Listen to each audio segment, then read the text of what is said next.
The internet needs to get freakier. Affectionately. No, not like that. Not like that either. Joanna loves my meaty sack. Okay, maybe not that way either. Anyway, never mind. Never mind that point, but I have a point.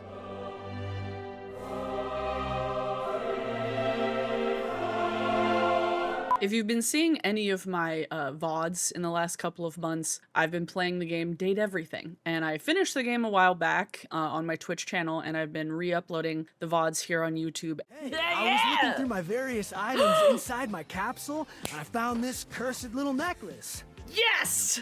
Thank you, Bodhi! I've always said every single trademark seance board is real, and we have a devil at the factory who helps curse them. It's buried somewhere deep and unreachable inside me now. No probing in the world could ever reach it. Don't even try. Are you sure about that? I gotta tell you, I enjoyed that game so much. Oh my goodness. And it wasn't just the fact that a lot of the voice actors were people that I follow and have enjoyed their performances in anime and animation in general for a long time, but also just like the fandom of it all was really, really cool and silly and fun and kind of freaky in a really great way. Hello, I'm the Scandelabra. You say you want reasons you should date me? Oh, you should not date me. That is very improper. I am a chaste candelabra made of the purest silver, and I have no interest in dating humans. With the fandom being as unabashedly freaky as it was so refreshing to see in a really, really big way, and so this video was born.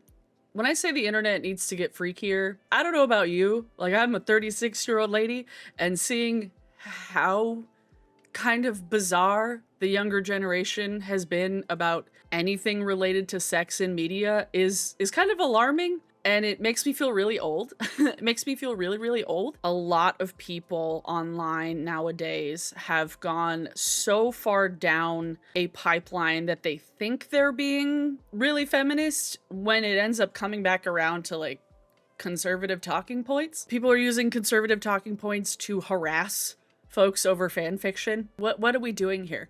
Like, we should all be on the same team. What are we doing here? At the beginning of October, there was AO3, Archive of Our Own, the fanfiction website, their annual Kinktober list, where people who write fanfiction, they would have themes that they could follow, and a lot of them were kind of spicy, you know, as it is. It's Kinktober. Because the thing that people fail to realize now, especially with the low media literacy, people have failed to realize that depiction does not equal endorsement. Those are two very different things. Because if you think about it, if everything in media, if you had no villains, if you had no bad people, had no problematic people, you would have no conflict. I don't know what to tell you. A lot of people are turning the Kinktober prompt list into a moral panic of, well, if you're writing about these kinks because of the Kinktober list, that clearly means you advocate for these things to exist in real life, and they immediately assume we advocate for them to exist in real life in a non-consenting way. The thing about Kinktober, or any sort of topic that leans any sort of not safe for work, personal preference. And if you don't like something, then you just don't engage with it. It's not something where you're like, that needs to be banned, that needs to be censored forever. Nobody, that shouldn't exist, because that's a conservative talking point. Censorship in general is a conservative talking point. Sorry, that's what it is. It's a very slippery slope that can get very scary very fast, because as we have seen in recent years, the kind of rise in fascism, you know? And that's all part of that pipeline, unfortunately. People are literally saying shit like all sex scenes are unnecessary in movies. Huh? What? What do you mean? Really, all of them? I can say that there are some that feel unneeded, or some that feel shoehorned or gratuitous. But to say all of them are unnecessary? What? Like, I get where some of it is coming from. I get where some of that kind of sex repulsion comes from with the younger generation, with Gen Z, because a lot of the media that they probably grew up watching that was marketed towards them as underage viewers was unnecessarily sexualized. Gossip Girl, Pretty Little Liars. So I understand where some of the pendulum has kind of come from, because they've had so much shoved into their media for so long, but it also doesn't mean that it should be coming so far the other direction. Like, the pendulum has swung so far, like I said, to where we've gotten to like conservative talking points. Shit like, oh, Sabrina Carpenter's doing things for the male gaze, and all of this rhetoric about female pop stars who are straight doing things for the male gaze. I'm sorry, that's just slut shaming in a different font. To say that anything that she does is for the male gaze is taking away her agency. It's taking away her ability to dress up and feel pretty, to express herself. It's negating the like undeniable truth that, you know, sometimes women do be horny. Okay? We've made so many strides away from that and have come so far, and what we don't want to do is go back to that shit.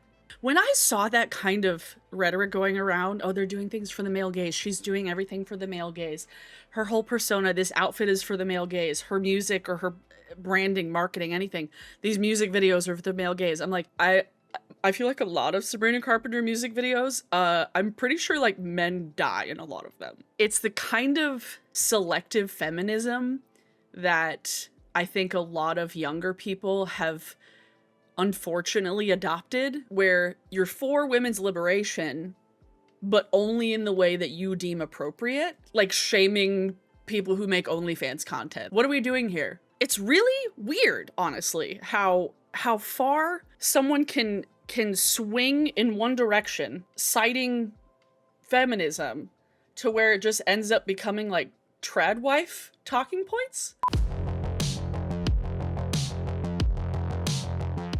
We need to let women be freaks. You know, God forbid she wants to bark like a dog and get her hair pulled a little bit. God forbid. Like, when people were talking about Sabrina Carpenter's cover of her album, saying that it was like subjugating women and like setting back feminism 50 years, it's like, I don't know. I just saw like kind of like kinky tongue-in-cheek sort of vibes. Like, she didn't look in distress on the cover at all. When I saw the discourse around that, I looked at the cover and I was like, are you guys looking at a different cover? Huh? People throwing around the term predator about Doechii for like flashing her titties at a show, like her own show. Like, what are we doing here? Like, let adult women be freaks, okay? Pulling that shit about Sabrina Carpenter. And I think she said a really great quote. It's like, it's not my fault, or like something about, I'll put it on screen, where because she got famous when she was a child, when she was underage, now people feel like she needs to always and forever cater to child audiences. Like, no, she's an adult.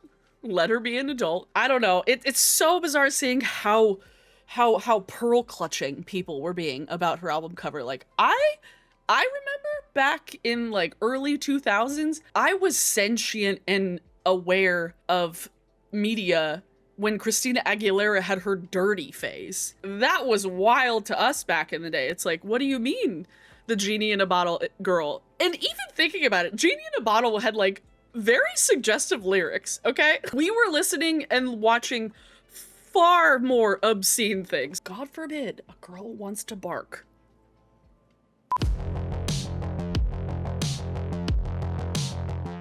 Going back a little bit to Date Everything and Gooner games. I don't even like using the term Gooner because I feel stupid, because a lot of times it isn't even fair to the content, because men specifically throw around the term Gooner game around like romance games or like dating games that are a lot of times targeted towards women. Even though Date Everything was targeted at everyone because there was 100 plus dateables, and everyone canonically was like pansexual in the game. Like, a lot of us are whores for lore. We love the lore. The lore makes it better, okay? Date Everything has everything. Monsters, unhinged yanderes, soft emo boys, submissive cat boys, dommy mommies, himbo harems, you name it. The sounds that escape you echo far, you know. Huh? All right, okay. Thanks for letting me know, bud. I wouldn't be surprised if every object in this house has heard them. Oh my god, he's literally like, stop being so fucking loud, you horny bitch. You are just exhibiting good health. Nothing to be ashamed about. And if I may be upfront, each breath you let out during is admittedly adorable. Stop. And it's so funny that the way that the voice actors have actually been able to interact with the fandom in a surprisingly wholesome way for a game where you literally bang your furniture. Josh and I like counted how many we've met from the game. Many of them. And we are on a mission to meet several more. It's such a fun game. And it's a game for adults, but the adults in fandom space, which is the majority of people in fandom space, let them have a freaky little game once in a while, okay? Stuff like Love and Deep Space, I haven't played it myself, but I've seen enough content about it. Since I don't play Love and Deep Space, I'll give you a TLDR. It's a 3D otome game that's also like a sci-fi monster hunting action RPG where you team up with one of the 5 hot guy protagonists. Part of the reason why I haven't played it personally is because of the gacha element, and I know I wouldn't have self-control, but a lot of people have latched on to specific characters, and it's not surprising that most of the content from Love and Deep Space that goes viral are those more romance aspects of the game with the cutscenes, because action RPG is so saturated. But it was actually the first otome game to receive an award at Gamescom, winning Best Mobile Game of 2025. It's a big game. But the amount of hate I've seen women gamers get for playing this game online is wild. It's crazy the way that specifically like male gamers act about gooner games, romance games, about the way that women interact with games when they're the ones who are like playing just a regular ass video game where like the main character like that you play as a woman, but they're like, oh, she's not hot enough for me. And then they go like use a fucking AI filter and give them bigger tits and like makeup in a game where that makes literally no sense. It's like, you're gonna call girls who play romance games gooners when you can't play a game when the main character isn't hot enough for you? Are you kidding me? Because for a lot of people, especially with like Love and Deep Space and Date Everything, and even like not just games, but stuff like webtoons, manhwa, lezen, tappy toon, spicy manga, any of that stuff, for a lot of people with that fictional content, it's a safe space to engage with that content in a way that you're entirely in control and to explore things and explore curiosities and interests, like especially for people who are LGBTQ. A lot of that content is great for people to just explore. Like, it's fictional content. And if you don't like it, that's fine.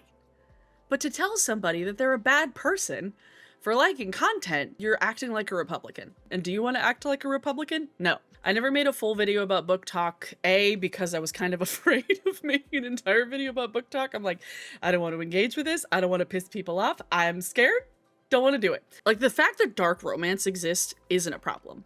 It's a safe space for many people, like webcomics, to explore fictional scenarios, not unlike horror content. Like, it's not unlike playing horror games or reading horror things or watching horror movies. Adrenaline, and it's something that they have an emotional reaction to. The problem I have with a lot of book talk is how a lot of the people who engage with the content don't have great boundaries or don't respect people's boundaries a lot. Like the Sinners and Saints event that happened over the summer. I know I said Sinners and Saints here, but I meant to say Sinners and Stardust. There were a lot of actors that were there, or like cosplayers who were in costumes as some of these characters from the books, and a lot of the people who went assaulted them, basically. Like, they had no boundaries. They were touching up on people who they did not get consent from. Cosplay does not equal consent in any situation. Even if it's an event where what you're there to celebrate is like spicy content.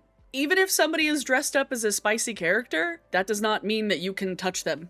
The stories coming out of Sinners and Stardust are so disgusting. Every time something new pops up, I get sicker and sicker to my stomach. Many different people, authors, attendees, singers, and performers were being groped and sexually assaulted by other attendees. One man experienced a woman shoving her hand down his pants to reach for his groin, and also got an air tag attached to him, so that some woman, I don't know if it's the same one, could track him down to his hotel room. There are a lot of people who use dark romance as an outlet. All you're doing is harming those people, and you're harming a genre that they love. Now everybody's going to clump together the fact that book talk people act so insane in public because of dark romance, which is not the case. Y'all would be disgusted at yourselves. They're grown women. And men, I don't know if men were there doing this. It's okay to have fun, but it's not okay to do the things that y'all did. Because one, y'all had a whole author go out and speak on what happened because she was so flabbergasted, so disgusted that people would do those things. And I'm hearing that a lot of people in certain comments are saying that they don't even believe that that happened to the man.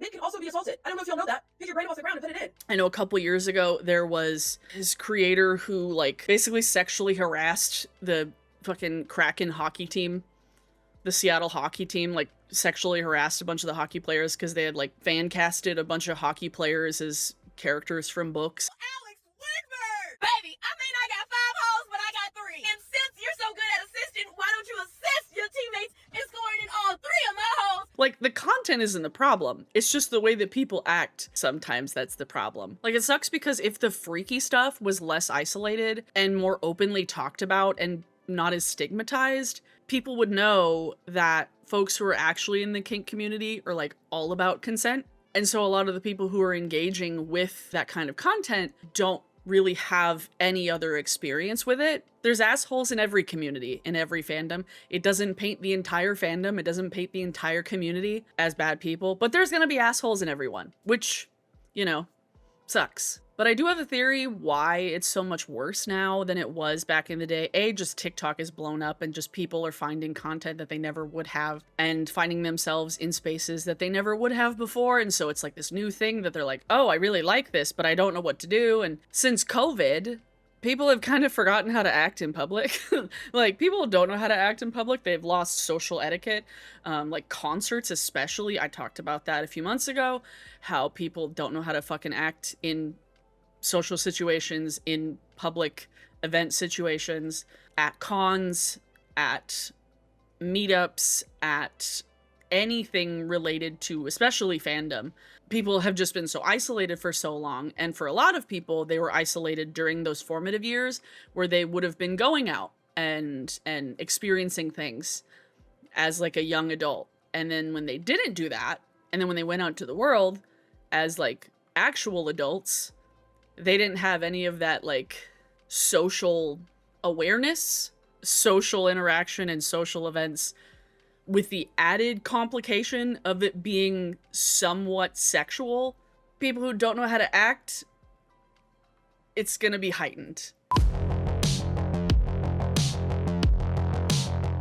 Since I've been in school, which I was in school a long time ago, I was a student journalist in high school and in college, and we dealt with censorship in high school because our principal didn't like something that my newspaper was covering because she said it was obscene. She made us go and collect up all the newspapers and threatened us with prior review, and we actually had to like field our story ideas with our principal for a couple of months after that. She quit at the end of the year, and we took full credit for that. Censorship has been something that has been like a dirty word and a scary thing for me for a really, really long time, and seeing the way that censorship in general has affected our country and has affected our media in recent years especially. We've seen how journalists have been censored from covering what's been happening in Gaza a couple months ago. We saw what happened with Jimmy Kimmel getting his show fucking canceled for like this amount of time, and then ABC finally was like, actually no, which was still wild. All over like a MAGA podcast, bro? Get out of here. Literally, as I'm finishing this video, I'm finishing editing it, we are seeing the real world ramifications of censorship in our journalism in our country right now. Barry Weiss, the new head of CBS News, pulled a 60 Minutes piece about the CCOT prison in Venezuela at the last minute, even though it had been cleared for air, it had been cleared to be published, but she pulled it at the last minute, definitely at the behest of the president. It aired in Canada, but it wouldn't air on US television. We're seeing it happening right now. Other things that recently have been censored, like Manga Planet was shut down because of like obscene content, R18 content, and like payment processors historically have taken away people's accounts, have shut down people's accounts when they find out that they're making not safe for work content. All of that, unfortunately, in this day and age, we have seen rollbacks of content on official government websites. Unfortunately, censorship of things that people deem obscene or sexual will be used especially against the LGBTQ, because people in our government, they can just deem what's obscene and then shit gets censored. We've seen books get taken out of libraries, books banned just for having gay people in it. Like, that's happened for decades. And censorship of any kind of anything because of obscenity leads to that shit. And it's really sad seeing people call for censorship of things that just because they don't like it and they're uncomfortable with it. It's like, okay, if you're uncomfortable with something, don't engage with it, you know? Like, there's plenty of things that I'm uncomfortable with, even in like regular ass anime, that I'm like, I don't want to watch that, but I'm not going to say like that shouldn't exist. Among all of the terrifying aspects of Project 2025 that have already come to fruition, two of the big aspects that are relevant to this video are the section on LGBTQ rights and adult content. As far as adult content goes, we've already seen multiple states ban certain websites or require you to put your privacy at risk to access those sites. The specific rhetoric in Project 2025 suggests criminalizing and banning sex work outright, which is ironic considering the president literally had an affair with Stormy Daniels, but you know, the Republicans in power are no strangers to hypocrisy, am I right? Currently, right now, Congress is trying to push through KOSA, the Kids Online Safety Act, and while that sounds good in theory, who doesn't want to protect kids? But a lot of what it calls for directly enables government censorship and surveillance. According to StopKOSA.com, KOSA would allow the government to pressure social media platforms to erase content that could be deemed, quote, inappropriate for minors. Though the problem is that there's no consensus on what is inappropriate for minors.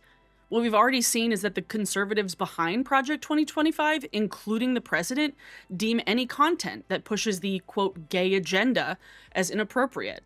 Not only is the government attacking young people's access to sex ed, birth control, and abortion, at this point they're trying to end gender-affirming healthcare for young trans folks and trying to pass a trans youth care ban that would be nationwide. Hey, do you know what's going to go away if they pass KOSA, the Kids Online Safety Act, which, by the way, is a Trojan horse because it's not actually about kids, it's about privacy? Wattpad, AO3, fanfiction.net, Tumblr. It's all going to go because in passing KOSA, what we're giving the government permission to do is go online and choose what things they think is appropriate for us to read and like, and what they believe they have moral high ground to remove from our collective consciousness. So what do you think is the first thing to go? It's gonna be your icebreakers, your heated rivalries, your manacles. It's gonna be all of that, okay? Please call your reps about KOSA. Please go tell someone you don't want this to happen. I know you don't, but that's gonna be the first thing to go. Project 2025 is already happening, and what we don't want to do is act like any of it is normal or okay. And the rise of hyper-puritanical rhetoric online is only making it easier for this stuff to happen without the necessary resistance. Seriously, call your reps, tell them you don't want KOSA to pass, because it will literally end the internet, free internet, as we know it. The more we lose space for freaks, and I say quotation marks because a lot of people use it like affectionately, referring to themselves, and then a lot of people on the wrong side use it as a derogatory term. But the more that we lose those spaces, the further down like the alt-right MAGA pipeline we get, which is scary because those fascists, it's what it is, want to deem anything that they don't like as obscene. Like, the more that we lose these spaces, the more that we lose that, the MAGA people are going to keep calling it obscene and predatory and pornographic. And why in the fresh hell would we want to parrot any of that? Anyway, that was today's video. It has been a topic I have been sitting on for a long time, and I'm glad I finally filmed it because I'm like, I have thoughts and I need to get them out of my head. But I have a song of the day for you, and I am going to share it. Today's song of the day is... Josh and I went to go see Deep Sea Diver a couple of weeks ago, and I love them. They're local. They're fantastic. Billboard Heart from Deep Sea Diver is your song of the day. Go listen to them. Go check them out. They've been making music for over 10 years now. And if you want to look at any of the songs from my 2025 like year-end playlist thing that YouTube made for me, I'll have that linked below. I don't think Deep Sea Diver's on there because the album came out rather recently. A lot of it is like anime songs and stuff from like the Devil May Cry soundtrack and like K-pop Demon Hunters. But yeah, let me know thoughts down below. We can have discussion. Remain civil, please. If you guys want to follow any of my other social media, my TikTok, my Twitch, my Blue Sky, if you would like to hear more of my thoughts on things. Thanks for watching, everyone, and I will see you soon. Sooner than later. Yeah. Okay. Bye.